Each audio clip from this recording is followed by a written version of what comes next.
Hola, hola, buenas noches, bienvenidos al programa. Yo soy Jaime Bailey, hoy es miércoles 25 de octubre, estamos saliendo en directo, qué suerte la mía. Son las 10:30 de la noche aquí en Miami, nos están viendo en Estados Unidos. Si digo Puerto Rico, seguramente miento porque 8 de cada 10 personas siguen sin luz en Puerto Rico. En un momento voy a conversar con un brillante, muy inteligente, muy agudo escritor de origen venezolano, Carlos Rangel. No se pierdan a Carlos Rangel, que ha publicado un libro de ensayo formidable, titulado La Venezuela Imposible. No se pierdan a Carlos Rangel, que además es hijo de uno de los más brillantes pensadores en la historia de América Latina, ¿no? Bueno, vamos a hacer juntos el repaso de la actualidad. Prosiguen, no se detienen, se multiplican las denuncias por acoso sexual contra el otrora muy influyente productor cinematográfico Harvey Weinstein. Ahora lo acusa una jovencita que dice que allá por 2006 él la forzó a tener relaciones sexuales contra su voluntad. En aquella ocasión, intimidada por el poder abrumador de Weinstein, ella, de nombre Mimi Haley, no lo quiso denunciar. Sumó a la lista de acusaciones contra el productor de Hollywood, Harvey Weinstein. Mimi Haley dijo haber sido agredida sexualmente en Nueva York cuando buscaba trabajo como ayudante de producción en 2006.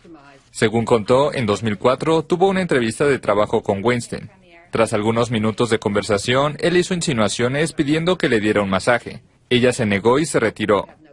2 años después, Weinstein le ayudó a conseguir empleo en uno de sus sets de filmación, por lo que ella se reencontró con él tras enviarle un correo de agradecimiento.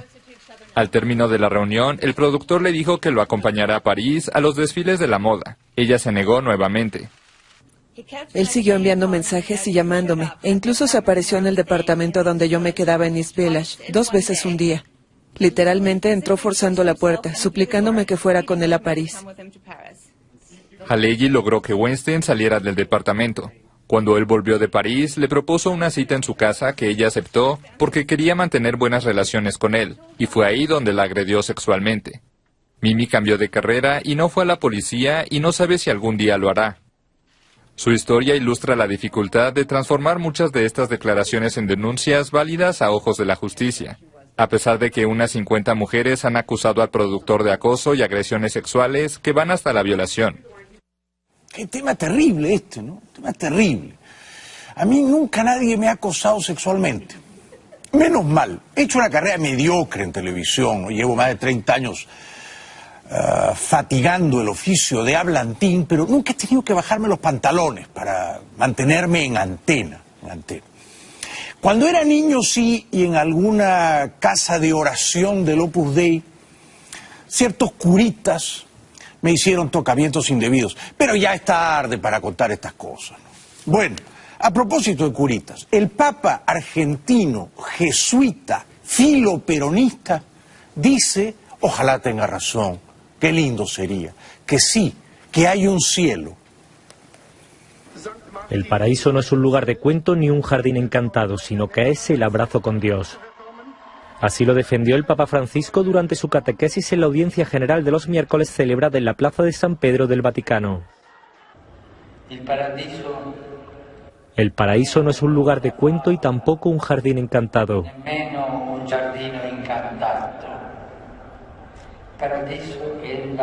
El paraíso es el abrazo con Dios, el amor infinito, y entramos en él gracias a Jesús que ha muerto en la cruz por nosotros. Yo tengo pánico, pavor a la inmortalidad, a la vida eterna, porque sobre todo me asalta el miedo cuando pienso que me van a juzgar. No voy a poder defenderme, los argumentos contra mí van a ser demoledores. Mucho me temo que no voy a merecer el paraíso que nos promete el Papa. Para muchos canadienses el paraíso terrenal es Cuba. 1 millón de canadienses cada año van a Cuba.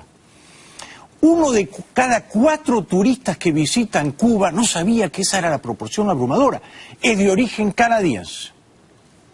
Luego del paso del huracán Irma por Cuba, que azotó sus principales centros turísticos, las instalaciones hoteleras del país están ya listas y recuperadas para dar inicio a la temporada alta, confiadas en mantener el vital mercado canadiense, principal emisor de turistas a la isla.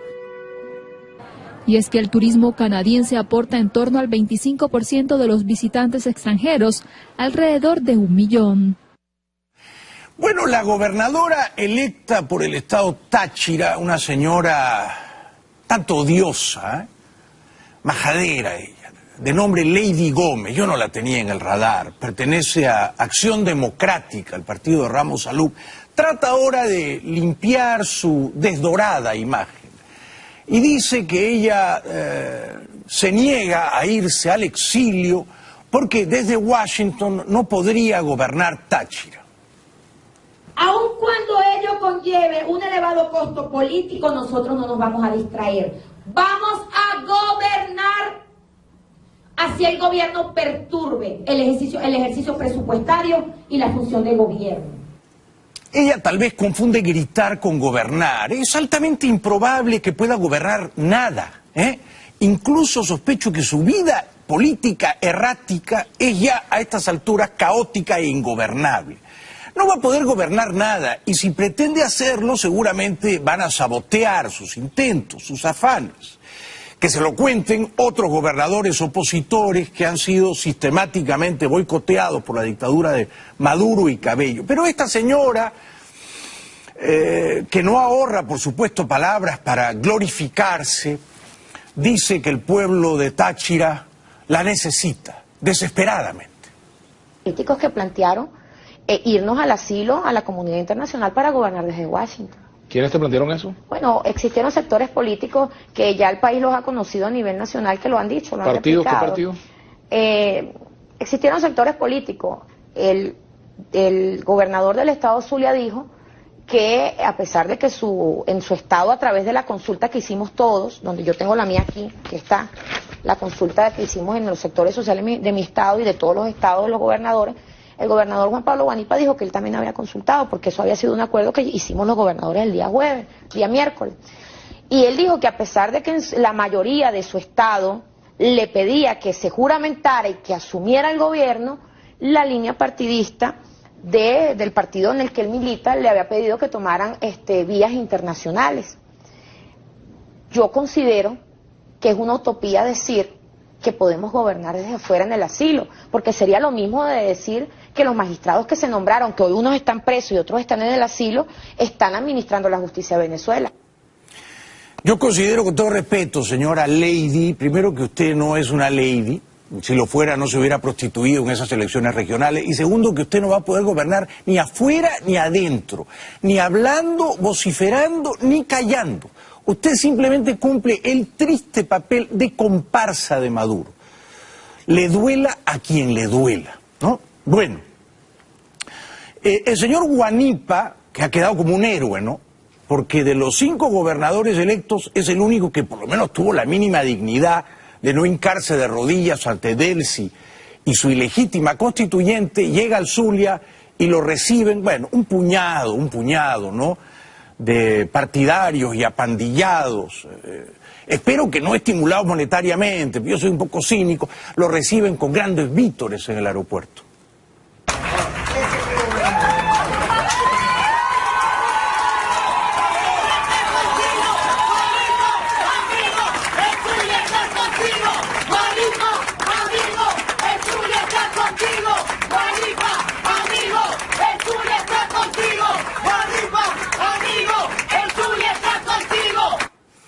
Otro que llega también así con tesitura de héroe, ¿no? Después de haber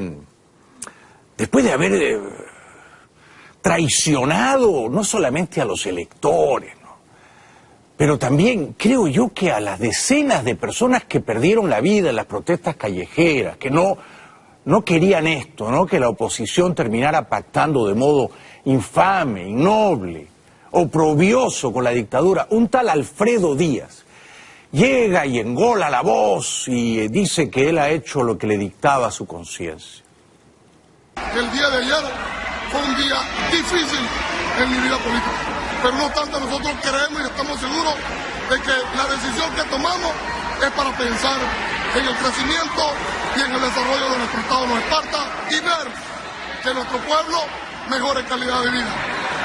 Tuve la oportunidad en ese momento del encuentro con la señora Delcy Rodríguez de manifestarle todos y cada uno de los problemas que vivimos los margariteños y cochenses. Es que estos líderes opositores venezolanos son unos mequetrefes, unos petimetres. Al lado de estos, Maduro parece Churchill. ¿Ah?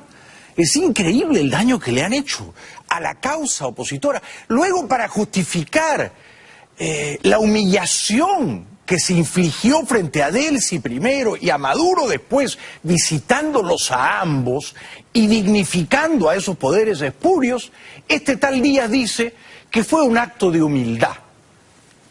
Pero debo decirte que hoy más que nunca nosotros ratificamos plenamente que nuestros principios y valores democráticos van a estar por encima siempre en defensa de nuestra Venezuela, en defensa de nuestro territorio, y creemos y estamos seguros que el acto del día de ayer fue un acto de humildad, un acto para sobreponernos a un escollo que no estaba establecido dentro de la jurisdicción, y que además de eso puedo decirle que nosotros salimos con la frente en alto. Un acto de humildad, dice este politicastro envanecido, ensoberbecido. Si es usted humilde, renuncia a la política y a la vida pública, váyase al Tíbet, conviértase en monje anacoreta. Yo no le creo que usted es humilde y que usted hizo esto por humildad. Yo no se lo creo. A la fiscal Ortega tampoco le creo mucho, ¿no? Claro, ahora ella se pasea por el exilio y es una suerte de viuda profanada del chavismo, pero bien que estuvo en la fiesta durante largos años. Y entonces ella se escandaliza ahora de que estos 4 gobernadores hagan lo que ella hizo durante más de una década, o sea, amigarse con los espadones de turno. Bueno, yo creo que esa es una sumisión de estos gobernadores a una ilegítima estructura, porque todos sabemos cómo fue electa esa Asamblea Nacional Constituyente, una constituyente presidencial, para Maduro y su equipo más cercano poder hacer con Venezuela lo que quieren y destruir la democracia, el Estado de Derecho, las libertades. Tiene razón, lástima que le tomó más de 15 años darse cuenta de algo tan evidente, ¿no? El matón Diosdado Cabello, hace minutos nada más en su programa de televisión, se regocija, no es para menos, frente al caos, a la división, a las rencillas y los enconos entre los líderes opositores. La oposición venezolana está partida por lo menos en 3, ¿no? María Corina, Capriles y Henry Ramos. A Leopoldo López no sé dónde ubicarlo. Yo les voy a decir algo en honor a la verdad. No es que la MUC se acabó después de esa juramentación. No. Eso estaba destrozado hace tiempo. Lo más triste es que lo que dicen los adecos de los de Primero Justicia es verdad. Lo que dicen los de Primero Justicia y los adecos también es verdad. Lo que dice María Corina de todos los demás también es verdad. Lo que dicen de María Corina también es verdad. Uno se extraña cómo es que eso no había explotado antes. ¿Qué pasó? ¿La enfocaron ahí? Está presionando a Hernán ahí, casi que lo saque de la silla. Todo lo que se dicen entre ellos es verdad. ¿Cómo se habían sostenido? ¿Cómo seguían ahí? Son misterios de la ciencia, pues. Cabello, luego, bueno, el tono prepotente que sus áulicos le festejan, Cabello acusó a Freddy Guevara de marihuanero. No creo que lo sea, ¿eh? Yo he sido marihuanero buena parte de mi vida. Sé reconocer a un risueño consumidor de cannabis. Guevara ha estado acá, no lo parece. No creo que sea marihuanero. O sea que salgo en su defensa. Y también dice que Guanipa no va a ser gobernador del Zulia porque, por supuesto, los chavistas, que son expertos en burlar la voluntad popular, lo van a despojar del cargo. Freddy Juanita Guevara, repito y ratifico posición de BP y de la unidad. Ningún gobernador se debe o puede juramentar ante el fraude de la Asamblea Nacional Constituyente. Punto. Habló Montgomery. Punto. Más nadie habla aquí. O sea, ese tipo todavía cree que él manda. Él todavía cree que manda. No manda nadie. Pero bueno, son los efectos de la marihuana. Claro, ¿vale? Claro. Por amor al Zulia y Venezuela, con coherencia y dignidad, no nos juramentaremos ante la fraudulenta Asamblea Nacional Constituyente. Juan Pablo Guanipa. Te agarramos en la bajadita, papá. Hasta hoy tenías chance de juramentarte. No digo más nada.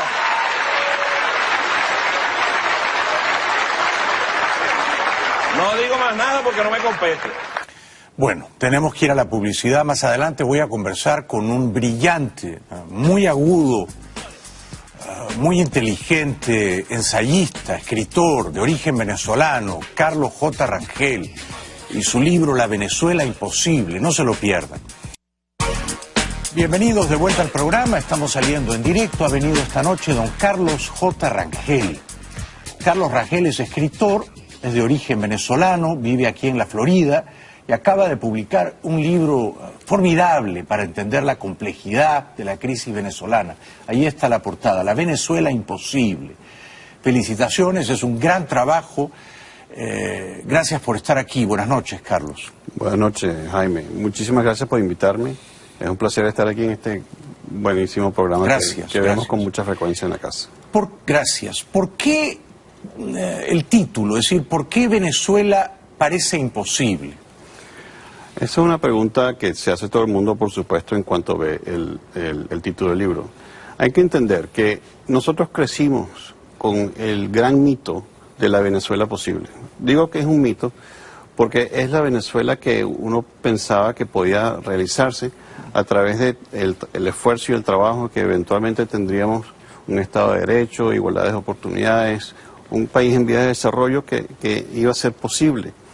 Lamentablemente, la estructura, el modelo de la ideología hegemónica que existe en el país está basada sobre el socialismo, y el socialismo, desgraciadamente, históricamente, en todas partes del mundo, no funciona. No funciona. No funciona. ¿Hasta qué edad viviste en Venezuela? ¿Tú naciste en Caracas? Yo nací en Caracas. ¿Hasta qué año, quiero decir? Para no delatar tu edad, perdóname. ¿Hasta qué año viviste en Venezuela? Bueno, hasta 1992, porque desgraciadamente veía lo que se venía encima. Sí, sí. Claro, eso no quiere decir que me desvinculé. Inclusive hasta el año, estuve trabajando en Los Ángeles, hacía seminarios de gerencia ejecutiva en Venezuela, en México, en Argentina, algunos en Brasil también. También después, cuando me mudé para Miami, de Los Ángeles, trabajé un rato con el Universal, en unas oficinas que ellos tenían acá. Pero ya no vivías permanentemente en Caracas, o sea que llevas los últimos 25 años viviendo en el exilio, ¿no?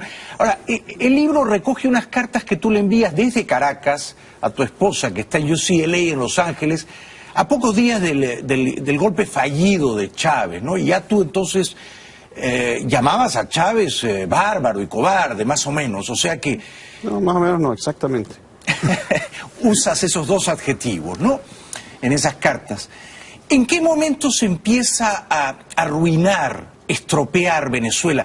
Para no usar el verbo un poquito más procaz que usa Vargas Llosa aludiendo al Perú, ¿no? O sea, ¿en qué momento se fastidia Venezuela para ti, Carlos? Venezuela, o sea, nunca se me ha fastidiado. A mí lo que se me ha fastidiado es la mentalidad que hace creer que se puede vivir del rentismo en vez del trabajo, que se puede burlar la ley en vez de tener un Estado de Derecho. Eso es lo que me molesta. Nunca me ha fastidiado, tengo familia ya, tengo Venezuela en mi corazón, y la quiero mucho y espero poder vivir allá nuevamente. Pero el sentido de la pregunta era, ¿en qué momento se sale del camino, se descarrila? Porque, digamos, tú haces aquí una defensa lúcida de la Cuarta República. Tú dices, desde la caída de Pérez Jiménez hasta la llegada de Chávez, del 58 al 99, tampoco estábamos tan mal, ¿no? No. Pero hubo un momento en que los partidos básicamente se desplomaron. Lo que se decía que era el pacto de punto fijo se destruyó y la apatía, el cinismo público contra los políticos se desató completamente. Y yo entiendo. Más o menos, ¿en qué momento fijas ese parteaguas? Yo diría que con la elección de Caldera. Año 93. En el año 93, sí. ¿A aquello llamas tú la República Chiripera? ¿Qué es chiripera? ¿Por qué la llamas así? Bueno, la chiripa es un animalito un poco más pequeño que una cucaracha, que cuando uno prende la luz dentro de la cocina a la noche, salen escurriéndose por todas partes. Y después se recogen y se esconden nuevamente debajo de los gabinetes de la cocina. Cuando ganó Caldera, él formó una coalición de una gran cantidad de mini partidos, de modo tal que pudo llegar a la presidencia con el porcentaje con el menor porcentaje de cualquier... ¿30%? Sí. No solo eso, tú acá, para mí eso fue iluminador. Tú dices que Carlos Andrés Pérez, el año, si digo bien, 88, gana con 3.8 millones de votos. Así es. 5 años después del 93, Caldera gana con 1.7 millones de votos. Sí. O sea, eso es menos de la mitad de los votos que había sacado Pérez en su segundo mandato. Así es. Y eso es el síntoma de lo que había ocurrido en Venezuela. Todo el mundo estaba decepcionado con el modelo político. Sí.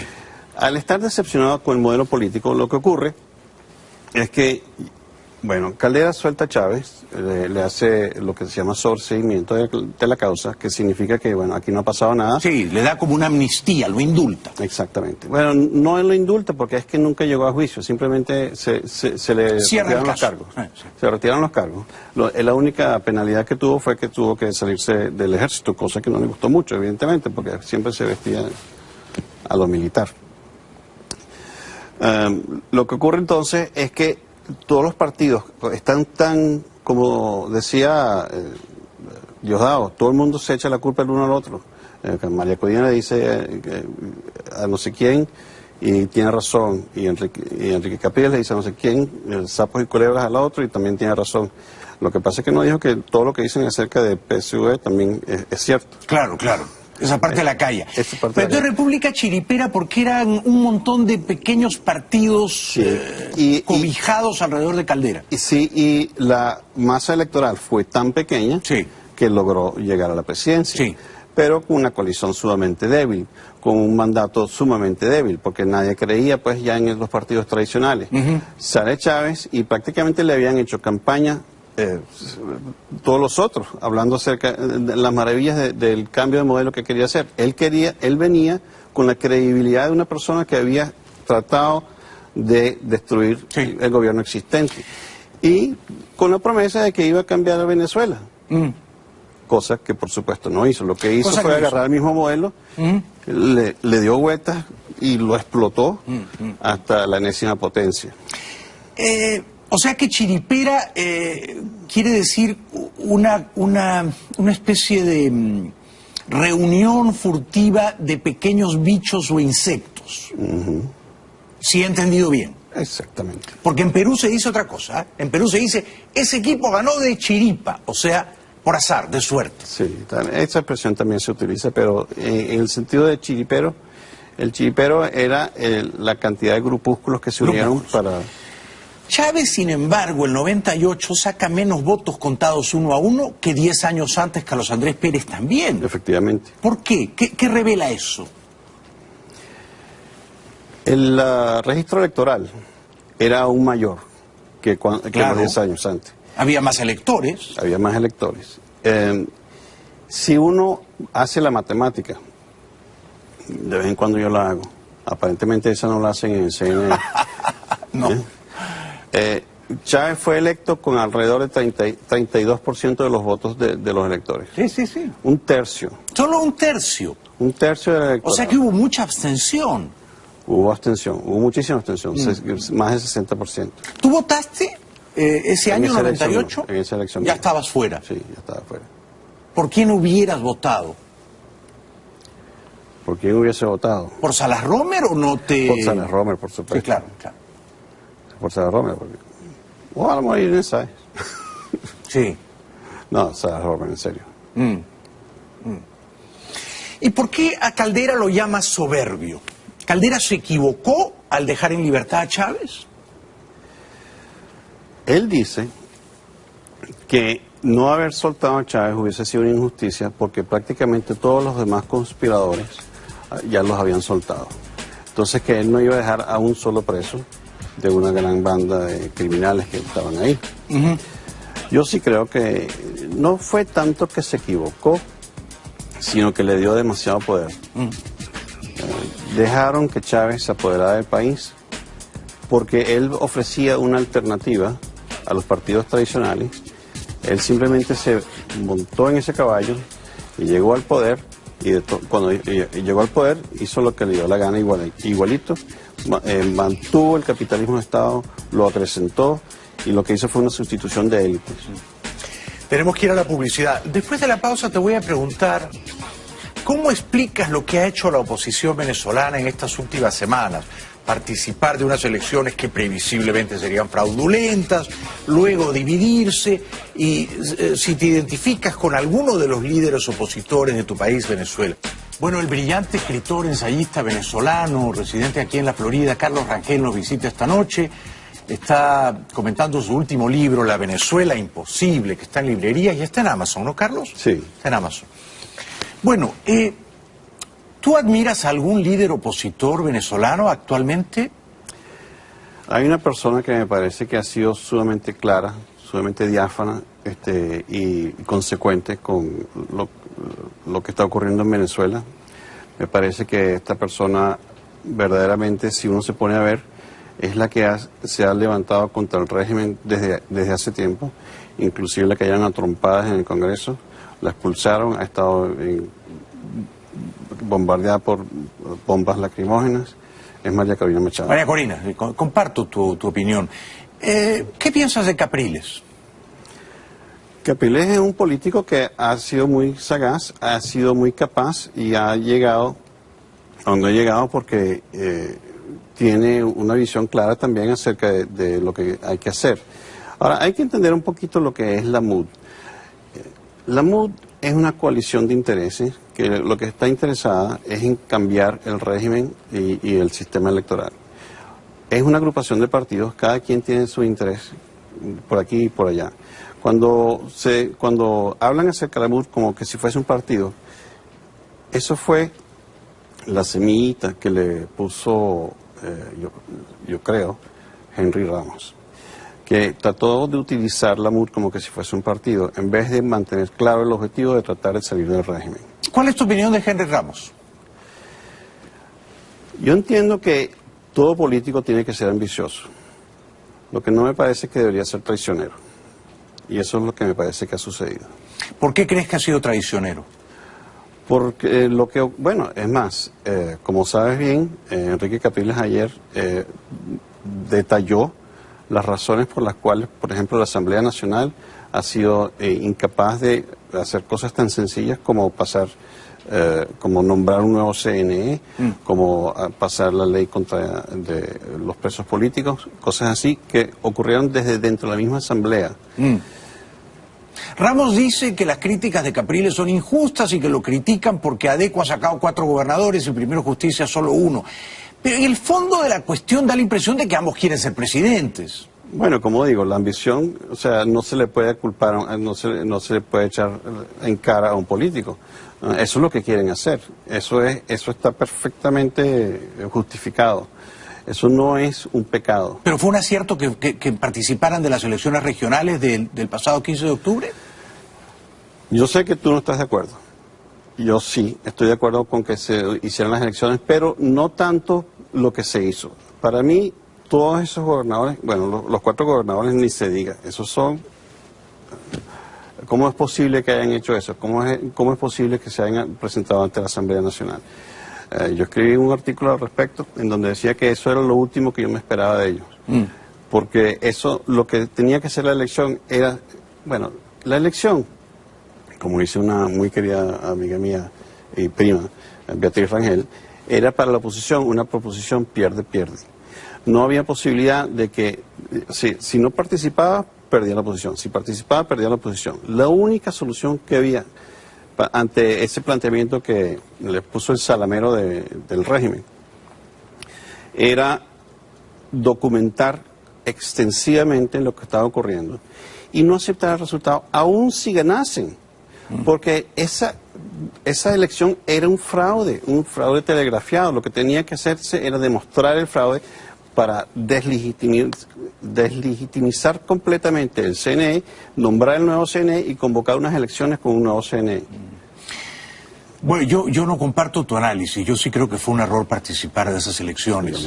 Hay maneras de perder y perder sacrificando los principios no es lo mismo que perder sin negociar el honor, ¿no? Porque yo no diría que los 4 gobernadores que se han reunido con Delcy y con Maduro ganaron, no han ganado nada, han traicionado los pocos ideales democráticos que supuestamente abrazaban, ¿no? Es una cosa verdaderamente humillante. Fíjate, esa supuesta consulta que se hizo, a mí me parece una ridiculez. Aquí lo que había que tener al principio, si se hubiese hecho una consulta en los años 1850 acerca de la esclavitud aquí en los Estados Unidos, hubiese sido popular probablemente. Eso es falta de liderazgo. Hay que tomar una posición en principios, y yo sí pienso que debería haber habido elecciones, pero lo que también pienso es que tenían que haber sido declaradas desde el primer momento como fraude, así ganaron o perdieron. Claro, porque, digamos, en tu libro tú revelas una conversación que yo desconocía del entonces ministro del Interior, Rodríguez Torres, allá por 2013, cuando Maduro le roba la elección a Capriles.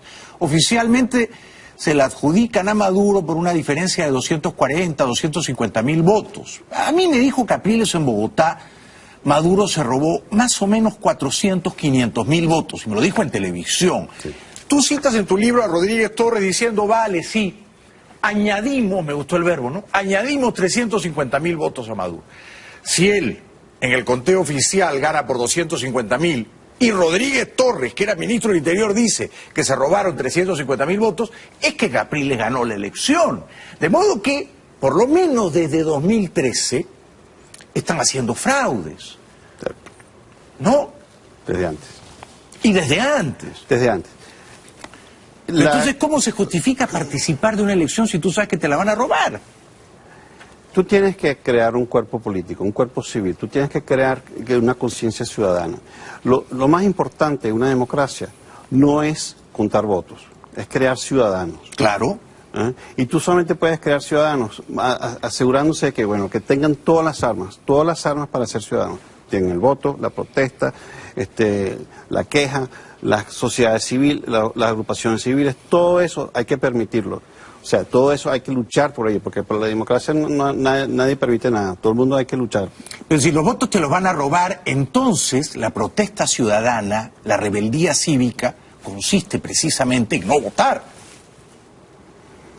Fíjate, tú me preguntas de que si desde el 2013 es que está el fraude.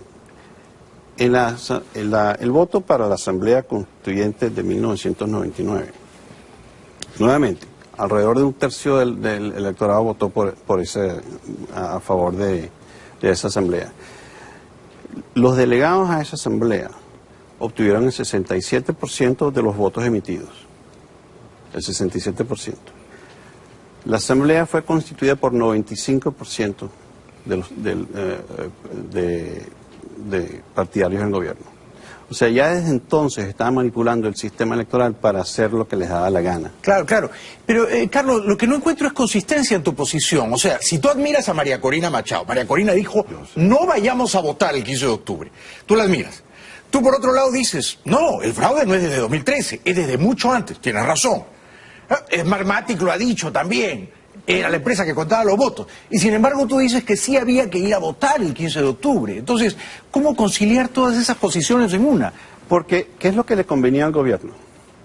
Lo que le convenía al gobierno es lo que ha ocurrido. Que la oposición participara arrojarle migajas, 5 gobernadores, luego conminarlos a humillarse, humillarlos y dividir a la oposición.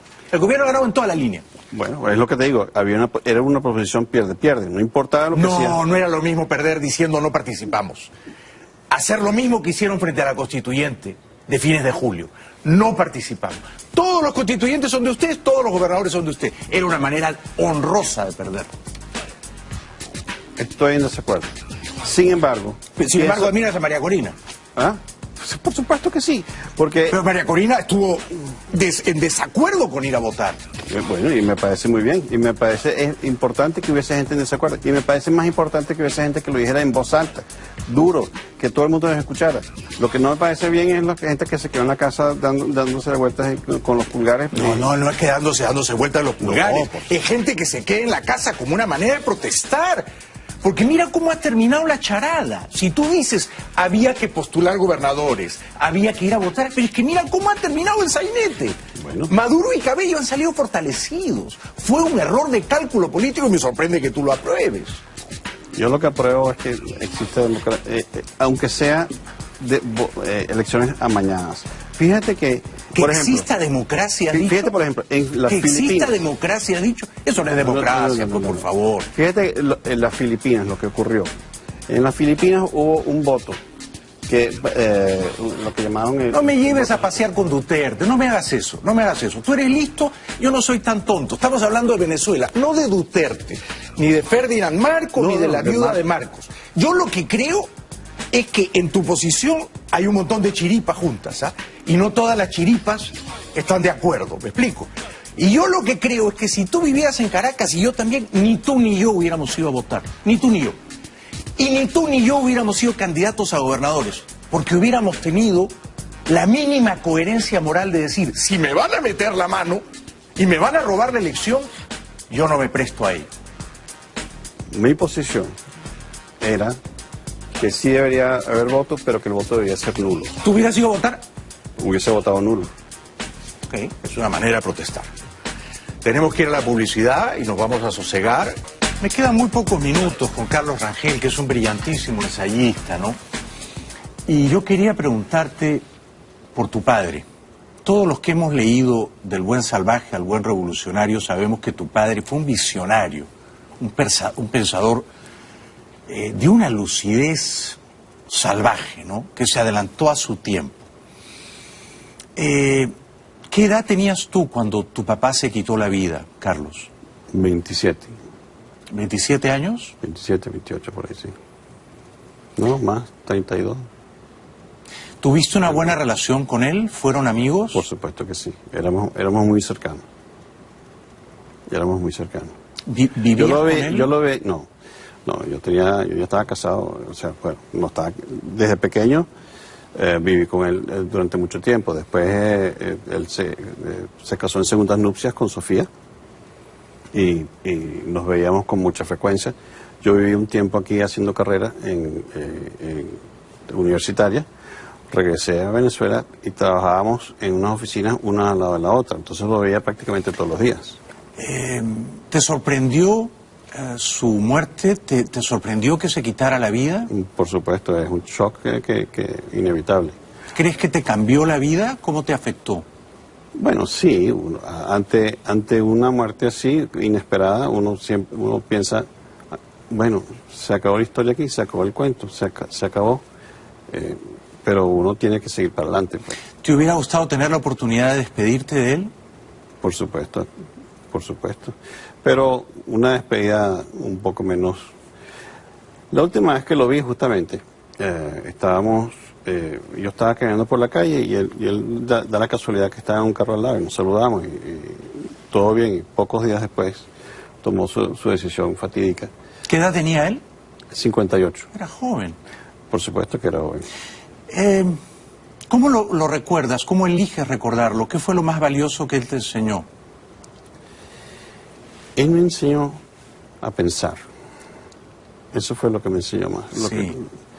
Eso es lo que, como yo lo recuerdo más, porque nosotros teníamos desayunos, teníamos almuerzos, teníamos cenas en donde hablábamos de cuestiones de todo tipo.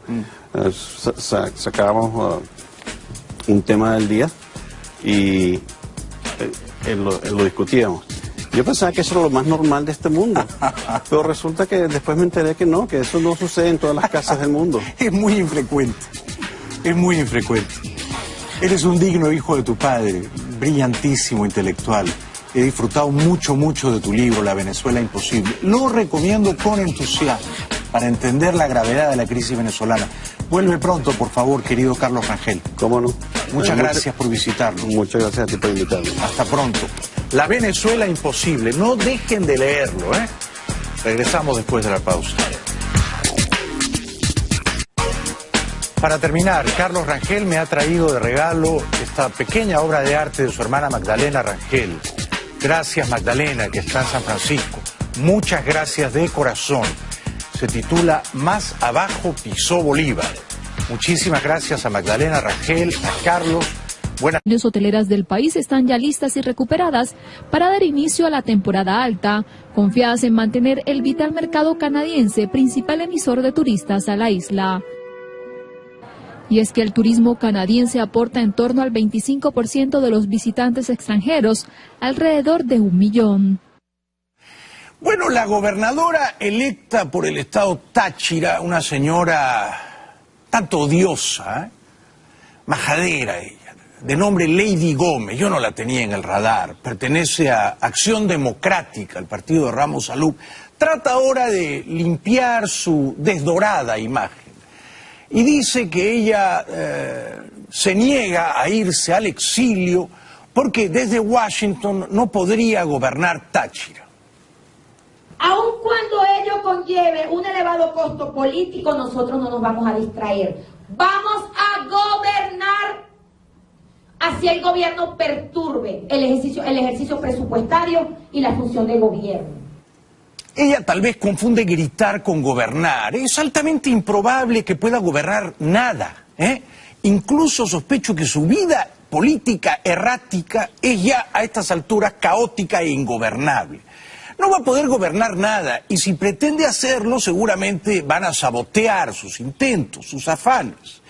Que se lo cuenten otros gobernadores opositores que han sido sistemáticamente boicoteados por la dictadura de Maduro y Cabello. Pero esta señora, que no ahorra, por supuesto, palabras para glorificarse, dice que el pueblo de Táchira la necesita, desesperadamente. Políticos que plantearon irnos al asilo a la comunidad internacional para gobernar desde Washington. ¿Quiénes te plantearon eso? Bueno, existieron sectores políticos que ya el país los ha conocido a nivel nacional, que lo han dicho, lo han ¿Partido? ¿Qué replicado. partido?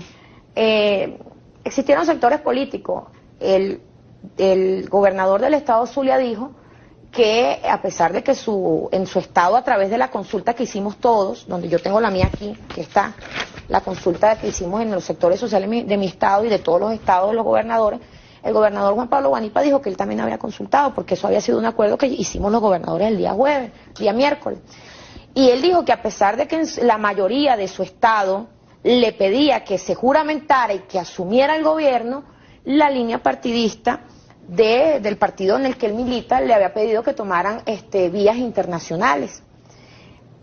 Yo considero que es una utopía decir que podemos gobernar desde fuera en el asilo, porque sería lo mismo de decir que los magistrados que se nombraron, que hoy unos están presos y otros están en el asilo, están administrando la justicia de Venezuela.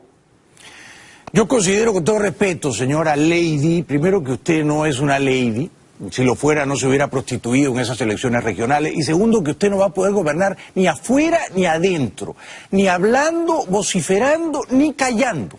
Usted simplemente cumple el triste papel de comparsa de Maduro.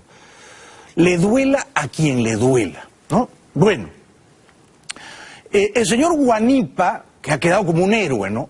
Porque de los 5 gobernadores electos es el único que por lo menos tuvo la mínima dignidad de no hincarse de rodillas ante Delcy y su ilegítima constituyente, llega al Zulia y lo reciben, bueno, un puñado, ¿no?, de partidarios y apandillados, espero que no estimulados monetariamente, yo soy un poco cínico, lo reciben con grandes vítores en el aeropuerto.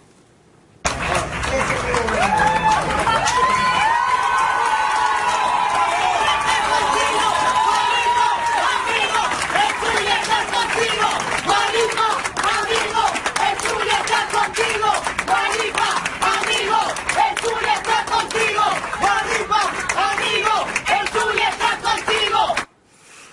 otro que llega también así con tesitura de héroe, ¿no? Después de haber traicionado no solamente a los electores, ¿no? Pero también creo yo que a las decenas de personas que perdieron la vida en las protestas callejeras, que no querían esto, ¿no? Que la oposición terminara pactando de modo infame, innoble, oprobioso con la dictadura. Un tal Alfredo Díaz llega y engola la voz y dice que él ha hecho lo que le dictaba su conciencia. El día de ayer fue un día difícil en mi vida política, pero no obstante nosotros creemos y estamos seguros de que la decisión que tomamos es para pensar en el crecimiento y en el desarrollo de nuestro Estado Nueva Esparta y ver que nuestro... Él todavía cree que manda. No manda nadie. Pero bueno, son los efectos de la marihuana. Claro, ¿vale? Claro. Por amor al Zulia y Venezuela con coherencia y dignidad no nos juramentaremos ante la fraudulenta Asamblea Nacional Constituyente Juan Pablo Guanipa. Te agarramos en la bajadita, papá. Hasta hoy tenías chance de juramentarte. No digo más nada.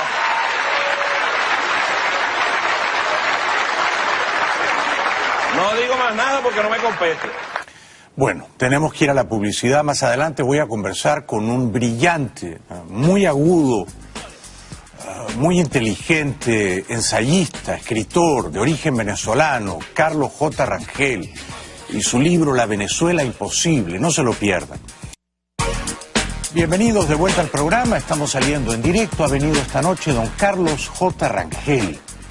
Carlos Rangel es escritor, es de origen venezolano, vive aquí en la Florida y acaba de publicar un libro formidable para entender la complejidad de la crisis venezolana. Ahí está la portada, La Venezuela Imposible. Felicitaciones, es un gran trabajo. Gracias por estar aquí. Buenas noches, Carlos. Buenas noches, Jaime. Muchísimas gracias por invitarme. Es un placer estar aquí en este buenísimo programa que vemos con mucha frecuencia en la casa. Gracias. ¿Por qué el título? Es decir, ¿por qué Venezuela parece imposible? Esa es una pregunta que se hace todo el mundo, por supuesto, en cuanto ve el título del libro. Hay que entender que nosotros crecimos con el gran mito de la Venezuela posible. Digo que es un mito porque es la Venezuela que uno pensaba que podía realizarse a través del esfuerzo y el trabajo, que eventualmente tendríamos un Estado de Derecho, igualdad de oportunidades, un país en vías de desarrollo que iba a ser posible. Lamentablemente, la estructura, el modelo de la ideología hegemónica que existe en el país está basada sobre el socialismo, y el socialismo, desgraciadamente, históricamente, en todas partes del mundo, no funciona. No funciona. No funciona. ¿Hasta qué edad viviste en Venezuela? ¿Tú naciste en Caracas? Yo nací en Caracas. ¿Hasta qué año, quiero decir? Para no delatar tu edad, perdóname. ¿Hasta qué año viviste en Venezuela? Bueno, hasta 1992, porque desgraciadamente veía lo que se venía encima. Sí, sí. Claro, eso no quiere decir que me desvinculé. Inclusive hasta el año, estuve trabajando en Los Ángeles, hacía seminarios de gerencia ejecutiva en Venezuela, en México, en Argentina, algunos en Brasil también. También después, cuando me mudé para Miami, de Los Ángeles, trabajé un rato con el Universal, en unas oficinas que ellos tenían acá. Pero ya no vivías permanentemente en Caracas, o sea que llevas los últimos 25 años viviendo en el exilio, ¿no? Ahora, el libro recoge unas cartas que tú le envías desde Caracas a tu esposa, que está en UCLA, en Los Ángeles, a pocos días del golpe fallido de Chávez, ¿no? Y ya tú entonces llamabas a Chávez bárbaro y cobarde, más o menos, o sea que... No, más o menos no, exactamente. Usas esos dos adjetivos, ¿no? En esas cartas. ¿En qué momento se empieza a arruinar, estropear Venezuela? Para no usar el verbo un poquito más procaz que usa Vargas Llosa aludiendo al Perú, ¿no? O sea, ¿en qué momento se fastidia Venezuela para ti, Carlos? Venezuela, o sea, nunca se me ha fastidiado. A mí lo que se me ha fastidiado es la mentalidad que hace creer que se puede vivir del rentismo en vez del trabajo. que se puede burlar la ley en vez de tener un Estado de Derecho. Eso es lo que me molesta. Nunca me he fastidiado, tengo familia allá, tengo Venezuela en mi corazón, y la quiero mucho y espero poder vivir allá nuevamente. Pero el sentido de la pregunta era, ¿en qué momento se sale del camino, se descarrila? Porque, digamos, tú haces aquí una defensa lúcida de la Cuarta República. Tú dices, desde la caída de Pérez Jiménez hasta la llegada de Chávez, del 58 al 99, tampoco estábamos tan mal, ¿no? No. Pero hubo un momento en que los partidos básicamente se desplomaron. Lo que se decía que era el pacto de punto fijo se destruyó y la apatía, el cinismo público contra los políticos se desató completamente. Y yo entiendo. Más o menos, ¿en qué momento fijas ese parteaguas? Yo diría que con la elección de Caldera. Año 93. En el año 93, sí. ¿A aquello llamas tú la República Chiripera? ¿Qué es chiripera? ¿Por qué la llamas así? Bueno, la chiripa es un animalito un poco más pequeño que una cucaracha, que cuando uno prende la luz dentro de la cocina a la noche, salen escurriéndose por todas partes. Y después se recogen y se esconden nuevamente debajo de los gabinetes de la cocina. Cuando ganó Caldera, él formó una coalición de una gran cantidad de mini partidos, de modo tal que pudo llegar a la presidencia con el porcentaje con el menor porcentaje de cualquier... ¿30%? Sí. No solo eso, tú acá, para mí eso fue iluminador. Tú dices que Carlos Andrés Pérez, el año, si digo bien, 88, gana con 3.8 millones de votos. Así es. 5 años después, del 93, Caldera gana con 1.7 millones de votos. Sí. O sea, eso es menos de la mitad de los votos que había sacado Pérez en su segundo mandato. Así es. Y eso es el síntoma de lo que había ocurrido en Venezuela. Todo el mundo estaba decepcionado con el modelo político. Sí. Al estar decepcionado con el modelo político, lo que ocurre es que, bueno, Caldera suelta a Chávez, le hace lo que se llama sobreseimiento de la causa, que significa que, bueno, aquí no ha pasado nada. Sí, le da como una amnistía, lo indulta. Exactamente. Bueno, no lo indulta porque es que nunca llegó a juicio, simplemente se le retiraron los cargos. Sí. Se retiraron los cargos. La única penalidad que tuvo fue que tuvo que salirse del ejército, cosa que no le gustó mucho, evidentemente, porque siempre se vestía a lo militar. Lo que ocurre entonces es que todos los partidos están tan, como decía Diosdado, todo el mundo se echa la culpa el uno al otro. María Codina le dice a no sé quién y tiene razón, y Enrique Capriles le dice a no sé quién, sapos y culebras al otro y también tiene razón. Lo que pasa es que no dijo que todo lo que dicen acerca de PSV también es cierto. Claro. Esa parte de la calle. Pero entonces República Chiripera porque eran un montón de pequeños partidos cobijados alrededor de Caldera. Y la masa electoral fue tan pequeña que logró llegar a la presidencia. Sí. Pero con una coalición sumamente débil, con un mandato sumamente débil, porque nadie creía pues ya en los partidos tradicionales. Sale Chávez y prácticamente le habían hecho campaña todos los otros, hablando acerca de las maravillas del cambio de modelo que quería hacer. Él venía con la credibilidad de una persona que había tratado de destruir el gobierno existente y con la promesa de que iba a cambiar a Venezuela. Cosa que por supuesto no hizo. Lo que hizo fue agarrar el mismo modelo, le dio vueltas y lo explotó hasta la enésima potencia. O sea que chiripera quiere decir una especie de reunión furtiva de pequeños bichos o insectos. ¿Sí he entendido bien? Exactamente. Porque en Perú se dice otra cosa. En Perú se dice, ese equipo ganó de chiripa, o sea, por azar, de suerte. Sí, esa expresión también se utiliza, pero en el sentido de chiripero, el chiripero era la cantidad de grupúsculos que se unieron para... Chávez, sin embargo, el 98 saca menos votos contados 1 a 1 que 10 años antes Carlos Andrés Pérez también. Efectivamente. ¿Por qué? ¿Qué revela eso? El registro electoral era aún mayor que los Claro. 10 años antes. Había más electores. Había más electores. Si uno hace la matemática, de vez en cuando yo la hago, aparentemente esa no la hacen en el CNN. No. Chávez fue electo con alrededor de 32% de los votos de los electores. Sí, sí, sí. Un tercio. Solo un tercio. Un tercio del electorado. O sea que hubo mucha abstención. Hubo abstención, hubo muchísima abstención, más del 60%.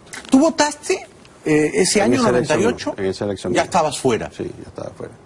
¿Por quién hubieras votado? ¿Por quién hubiese votado? ¿Por Salas Romer o no te...? Por Salas Romer, por supuesto. Sí, claro, claro. Por Salas Romer, porque... O a lo mejor Irene Sáez. Sí. No, Salas Romer, en serio. ¿Y por qué a Caldera lo llevó? pueblo mejore calidad de vida. Tuve la oportunidad en ese momento del encuentro con la señora Delcy Rodríguez de manifestarle todos y cada uno de los problemas que vivimos los margariteños y cochenses. Es que estos líderes opositores venezolanos son unos mequetrefes, unos petimetres. Al lado de estos, Maduro parece Churchill. ¿Ah? Es increíble el daño que le han hecho a la causa opositora. Luego, para justificar la humillación que se infligió frente a Delcy primero y a Maduro después, visitándolos a ambos y dignificando a esos poderes espurios, este tal Díaz dice que fue un acto de humildad. Pero debo decirte que hoy más que nunca nosotros ratificamos plenamente que nuestros principios y valores democráticos van a estar por encima siempre en defensa de nuestra Venezuela, en defensa de nuestro territorio, y creemos y estamos seguros que el acto del día de ayer fue un acto de humildad, un acto para sobreponernos a un escollo que no estaba establecido dentro de la jurisdicción, y que además de eso puedo decirle que nosotros salimos con la frente en alto. Un acto de humildad, dice este politicastro envanecido, ensoberbecido. Si es usted humilde, renuncia a la política y a la vida pública, váyase al Tíbet, conviértase en monje anacoreta. Yo no le creo que usted es humilde y que usted hizo esto por humildad. Yo no se lo creo.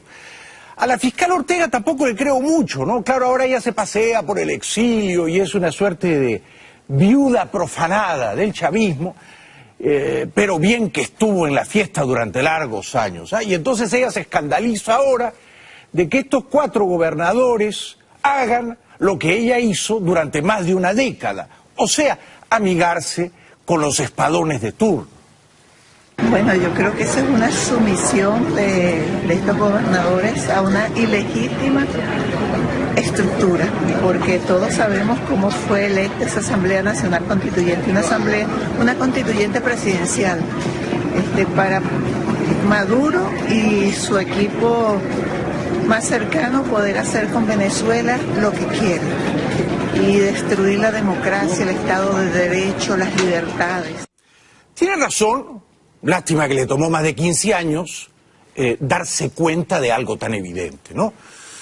El matón Diosdado Cabello, hace minutos nada más en su programa de televisión, se regocija, no es para menos, frente al caos, a la división, a las rencillas y los enconos entre los líderes opositores. La oposición venezolana está partida por lo menos en 3, ¿no? María Corina, Capriles y Henry Ramos.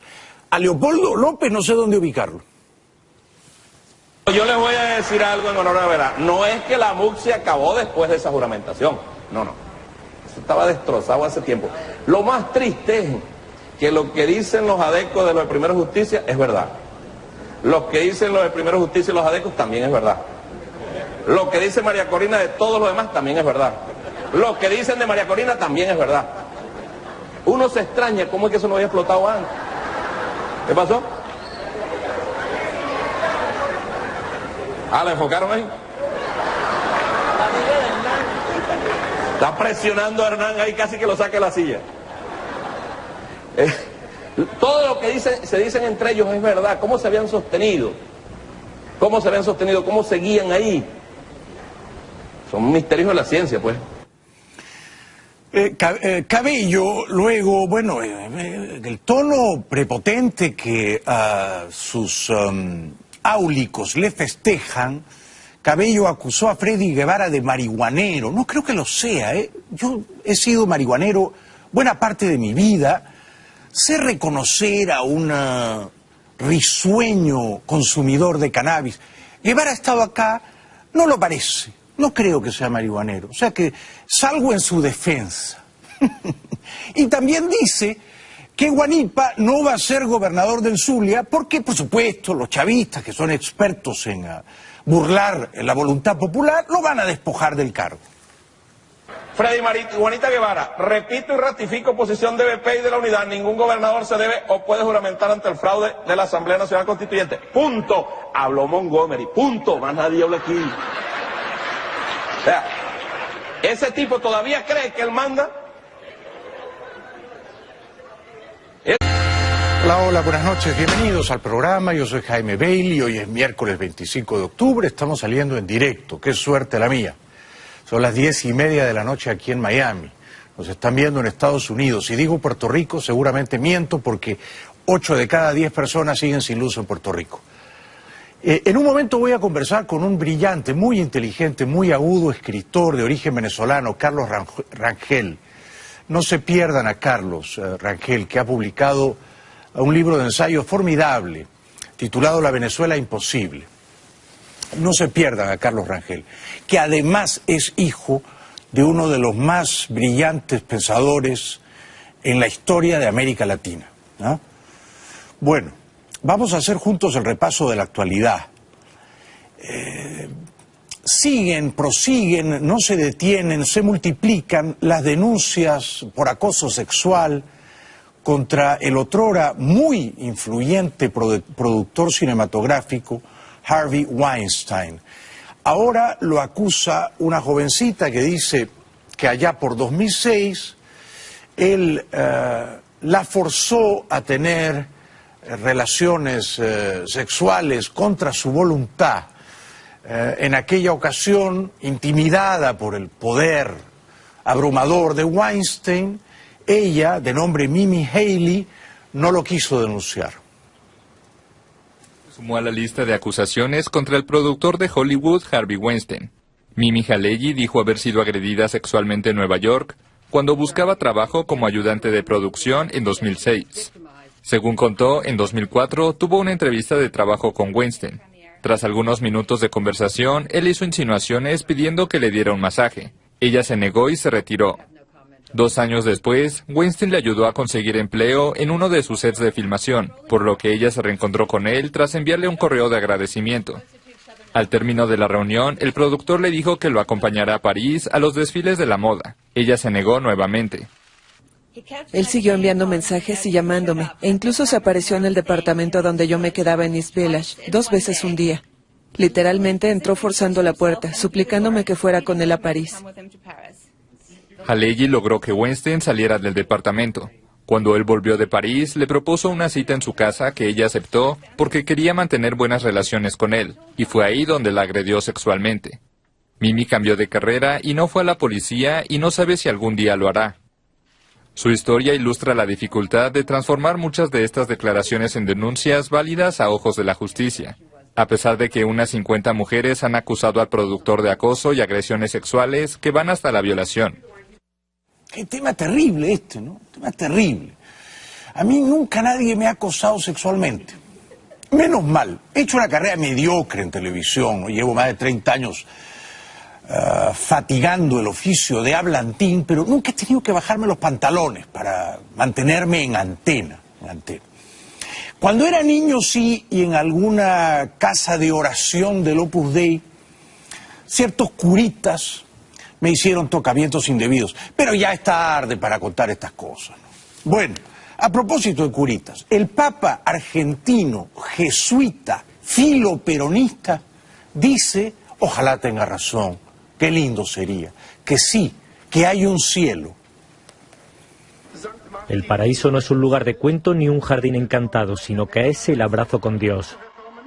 Así lo defendió el Papa Francisco durante su catequesis en la audiencia general de los miércoles celebrada en la Plaza de San Pedro del Vaticano. El paraíso no es un lugar de cuento y tampoco un jardín encantado.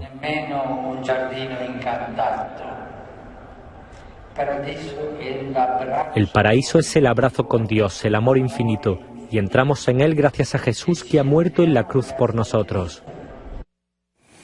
Yo tengo pánico, pavor a la inmortalidad, a la vida eterna. Porque sobre todo me asalta el miedo cuando pienso que me van a juzgar. No voy a poder defenderme. Los argumentos contra mí van a ser demoledores. Mucho me temo que no voy a merecer el paraíso que nos promete el Papa. Para muchos canadienses el paraíso terrenal es Cuba. 1 millón de canadienses cada año van a Cuba. 1 de cada 4 turistas que visitan Cuba, no sabía que esa era la proporción abrumadora, es de origen canadiense. Luego del paso del huracán Irma por Cuba, que azotó sus principales centros turísticos, las instalaciones